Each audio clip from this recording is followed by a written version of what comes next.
अस्सलामु अलैकुम रहमतुल्लाहि व बरकातुहू। मैं हूं आपका मेज़बान हाफ़िज़ मोहम्मद दानिश। मोहतरम सामईन नाज़रीन, आपने जो सवालात हम तक पहुंचाए हैं उनके जवाबात के लिए हमारे साथ मौजूद हैं मुफ्ती अहमद बिन मोहम्मद अरशद ख़ान साहब।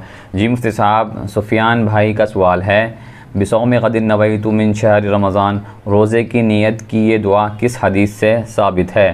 बिस्मिल्लाहिर्रहमानिर्रहीम, अल्हम्दुलिल्लाहि वहदा वस्सलातु वस्सलामु अला मन ला नबिय्य बअदा, अम्मा बाद।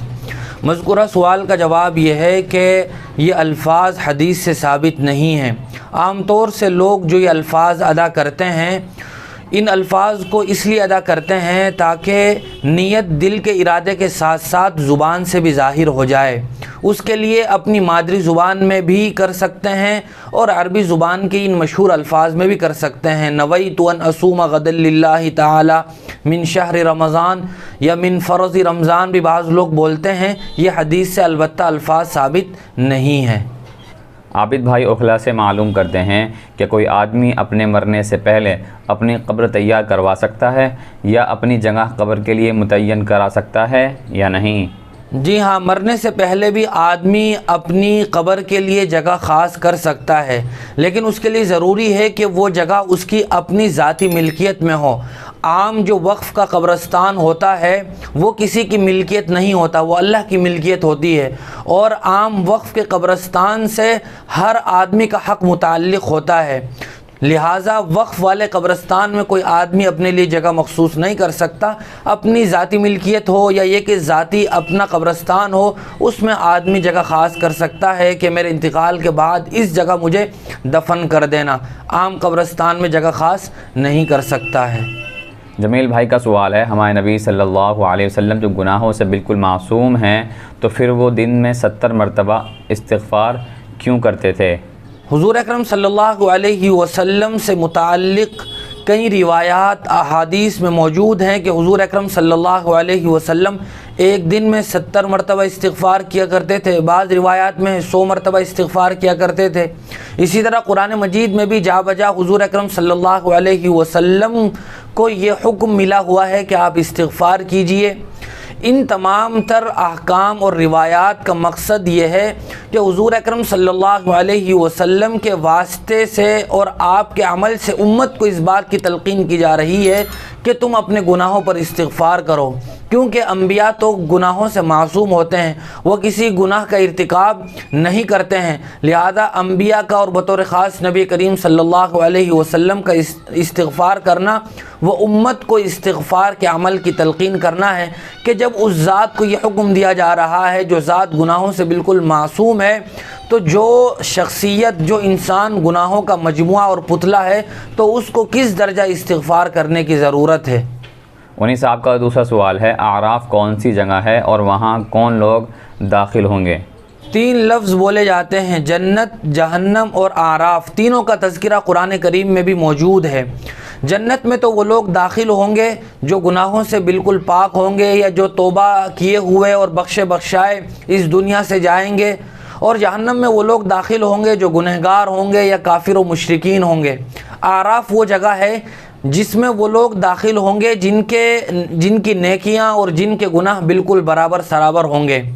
उन लोगों को आराफ में रखा जाएगा। लेकिन एक दिन आराफ वाले भी जन्नत में दाखिल हो जाएंगे, चूँकि जो मोमिन होंगे वो ज़रूर भी ज़रूर एक दिन जन्नत में दाखिल होंगे। मन क़ाल ला इलाहा इल्लल्लाह दख़लल जन्नह, उनको एक न एक दिन जन्नत में दाखिल होना ही है। लिहाजा आराफ वाले भी एक न एक दिन जन्नत में दाखिल हो जाएंगे। डॉक्टर राग़िब साहब का सवाल है, PPE किट पहनी हो तो क्या डॉक्टर उसमें नमाज़ पढ़ सकता है या नहीं? नमाज की अदायगी के लिए बुनियादी शराइत ये हैं कि इंसान का बदन पाक हो, कपड़े पाक हो, जिस जगह वो नमाज़ पढ़ रहा है वो जगह पाक हो, आदमी बावुज़ू हो।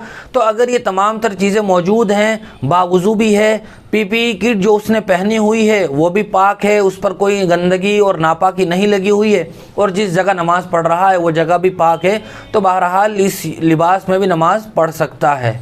एक साहब का सवाल है, अगर इमाम साहब ने इशा की तीसरी और चौथी रकात में जहरन यानी ज़ोर से क़िरात कर ली तो नमाज का क्या हुक्म होगा?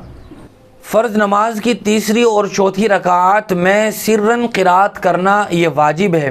अगर कोई इमाम साहब जानबूझकर उसमें भी जहरन क़िरात करते हैं तो जानबूझकर क़िरात करने की वजह से नमाज वाजिबुल इआदा होगी।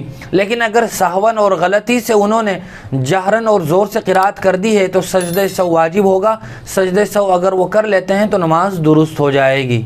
अज़ीज़ुल हसन साहब बटलाव से मालूम करते हैं, मस्जिद के इमाम के साथ घर की ख़वातीन घर में रहते हुए तरावीह की नमाज़ पढ़ सकती हैं या नहीं, जबकि घर और मस्जिद के दरमियान काफ़ी फ़ासला है। मज़कूरा सवाल का जवाब यह है कि इमाम साहब की इक्तिदा करने के लिए मुक़्तदियों की सफ़ों का मिला हुआ होना ज़रूरी है। मस्जिद शरई में अगर मुक़्तदी हज़रात सफ़ों के इत्तिसाल के साथ खड़े हुए हैं तो बहरहाल नमाज बिल्कुल दुरुस्त होगी। लेकिन अगर शरई मस्जिद में इमाम साहब के पीछे नमाज़ पढ़ते हुए बाज़ मुक़्तदी हज़रात एक सफ़ या दो सफ़ बीच में छोड़कर इमाम साहब की इक्तिदा कर रहे हैं तो नमाज तो दुरुस्त हो जाएगी, लेकिन नमाज मकरूह होगी।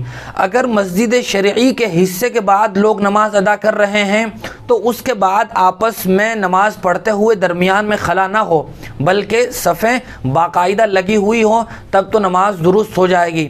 लेकिन मस्जिद शरई के बाहर अगर बीच में नमाज पढ़ते हुए दो सफ़ों के बराबर खला हो जाए तो फिर उसके बाद जो लोग खड़े हैं उनकी नमाज दुरुस्त नहीं होगी। मज़कूरा सवाल में भी ऐसा ही है। मस्जिद शरई से बाहर सफ़ें लग रही हैं, चाहे वो अपने घर में लग रही हों या ये कि मस्जिद शरई से बाहर जगह हो उसमें लग रही हों, अगर बीच में दो सफ़ों के बराबर जगह खाली हो जाती है जिसमें कोई मुक़्तदी खड़ा हुआ नहीं है तो नमाज दुरुस्त ही नहीं होगी। मज़कूरा सवाल का जवाब भी यही है कि इनकी घर में रहते हुए ख़वातीन हो या मर्द हज़रात हो नमाज नहीं होगी। बहुत शुक्रिया मुफ्ती साहब आपका। इसी तरह की मज़ीद मसाइल की जानकारी के लिए आप हमारे दारे अरक़म यूट्यूब चैनल को सब्सक्राइब करें। वीडियो के नोटिफिकेशन के लिए बेल आइकन को दबाएं, वीडियो को लाइक करें, सदक़ाए जारी की नीयत से वीडियो को शेयर भी करें और इसी तरह अपने सवाल हम तक पहुँचाते रहें। जज़ाकल्लाह।